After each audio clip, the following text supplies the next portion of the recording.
یونگی گھر سے باہر آیا تھا کسی کام سے، کار ڈرائیو کر رہا تھا کہ اس کو جمین نظر آیا۔ یونگی نے اس کو پاس کار روکی اور اس کو آواز دی، ہیلو مسٹر جمین۔ یونگی اپنے سن گلاسز اتارتا ہوا مسکرا کر کہنے لگا، یونگی گھر سے باہر آیا تھا کسی کام سے، کار ڈرائیو کر رہا تھا کہ اس کو جمین اس کو کھا جانے والی نظروں سے دیکھ رہا تھا۔ جمین اس کو کھا جانے والی نظروں سے دیکھ رہا تھا اور آگے بڑھ گیا۔ یونگی، ہیلو، آپ نے پہچانا مجھے؟ وہ پھر سے اس کے قریب کار کر کے بولا۔ یونگی، ہیلو، آپ نے پہچانا مجھے؟ وہ پھر اس کے قریب۔ جمین، جی پہچان لیا، وہ منہ بناتا ہوا بولا۔ یونگی، تو پھر جواب کیوں نہیں دے رہے؟ جمین، کوئی کام ہے آپ کو؟ وہ بات بدلتا ہوا بولا۔ یونگی، تو پھر جواب کیوں نہیں دے رہے؟ جمین، کوئی کام ہے آپ کو؟ وہ بات بدلتا ہوا بولا۔ یونگی، کہاں جا رہے ہو آپ؟ جمین، کیوں پوچھ رہے ہو آپ؟ یونگی، آپ ہر وقت کیوں روڈ رہتے ہو یا میرے ساتھ ہی ہو؟ جمین، میں ایسا ہی ہوں۔ یونگی، بتاؤ بھی کہاں جا رہے ہو تم؟ جمین، آپ کو اس سے مطلب؟ یونگی، میں چھوڑاؤں آپ کو؟ جمین، نہیں، بہت مہربانی ہے آپ کی، میں چلا جاؤں گا، وہ منہ بناتا ہوا بولا۔ یونگی، میں چھوڑاؤں آپ کو؟ جمین، نہیں، بہت مہربانی، چلا جاؤں گا۔ جمین کے پاس لوگ کھڑے تھے۔ ارے اگر آپ نے میرے ساتھ ایسا کیا تو میں شور ڈال دوں گا۔ جمین اتنا اونچی بولا کہ پاس کھڑے لوگ پاس آ گئے۔ کیا ہوا بیٹا؟ انکل یہ مجھے تنگ کر رہا ہے، جمین نے شرارت کی اور خود چلا گیا وہاں سے، اور یونگی کو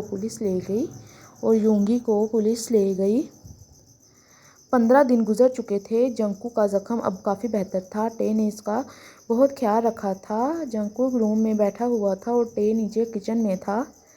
15 دن گزر چکے تھے۔ جنکو کا زخم اب کافی بہتر تھا۔ ٹے نے اس کا بہت خیال کیا تھا۔ جنکو روم میں بیٹھا تھا اور ٹے نیچے کچن میں۔ ٹے اوپر روم میں آیا تو جنکو بیڈ پہ لیٹا ہوا تھا۔ ٹے بیڈ کے قریب آیا تو اس طرح لیٹا شاید سو گئے ہیں، وہ خود سے کہتا ہوا مڑا کہ جنکو نے جھٹکے سے اس کا ہاتھ پکڑا اور اس کو بیڈ پر اپنے نیچے کیا تھا۔ ٹے اچانک ہونے والے حملے پہ تیار نہیں تھا۔ وہ چیخ کر آنکھیں پھاڑ کر جنکو کو دیکھنے لگا جس کی آنکھوں میں شرارت تھی۔ ٹے، کیا کر رہے ہیں آپ؟ چھوڑیں مجھے، وہ اس کا وجود کے نیچے دبے مچل رہا تھا۔ ایک ہسبینڈ اپنی وائف کے ساتھ کیا کرتا ہے؟ وہ اس کے ہونٹوں کو دیکھتے ہوئے بولا۔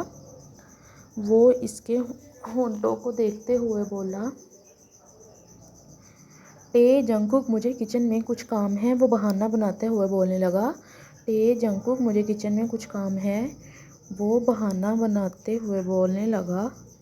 جنکو، میری جان، سب سے ضروری ہمارا یہ کام ہے، وہ اس کے ہونٹوں پر جھکتا ہوا بولا۔ ٹے، جنکو، وہ بے بس ہو گیا تھا۔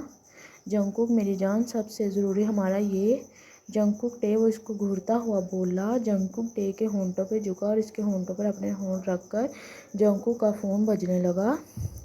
جنکو، ٹے، وہ اس کو گھورتا ہوا بولا۔ جنکو ٹے کے ہونٹوں پر جھکا اور اس کے ہونٹوں پہ اپنے ہونٹ رکھتے ہوئے جنکو، اف، جنکو غصے سے فون دیکھنے لگا جو یونگی کی کال کر رہا تھا۔ یہ یونگی نا دشمن بن گیا ہے ہمارے رومانس کا، خود تو کنوارا ہے، مجھے بھی کنوارا ہی رکھے گا۔ وہ غصے سے بڑبڑاتا ہوا کال اٹھانے لگا۔ جنکو، اف، جنکو غصے سے موبائل کو دیکھنے لگا جو یونگی کی کال۔ ٹے اپنی سانس صحیح کرنے کی کوشش کر رہا تھا۔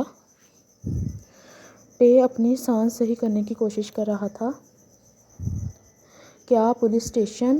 آتا ہوں میں، وہ کہتا ہوا موبائل بند کر گیا اور وی کا چہرہ دیکھنے لگا جہاں وہ کھڑا شرما رہا تھا۔ کیا پولیس اسٹیشن؟ آتا ہوں میں، وہ کہتا ہوا موبائل بند کر گیا اور وی کا چہرہ دیکھنے لگا جہاں وہ کھڑا شرما رہا تھا۔ ارے میری جان، میں تم کو پورا موقع دوں گا شرمانے کا، رات کو پورا موقع دوں گا، وہ کہتا ہوا روم سے باہر چلا گیا۔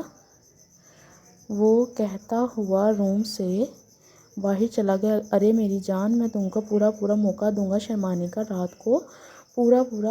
جنکو چلا گیا اور یونگی کو واپس لے آیا اور جنکو کو بہت غصہ آ رہا تھا یونگی پر۔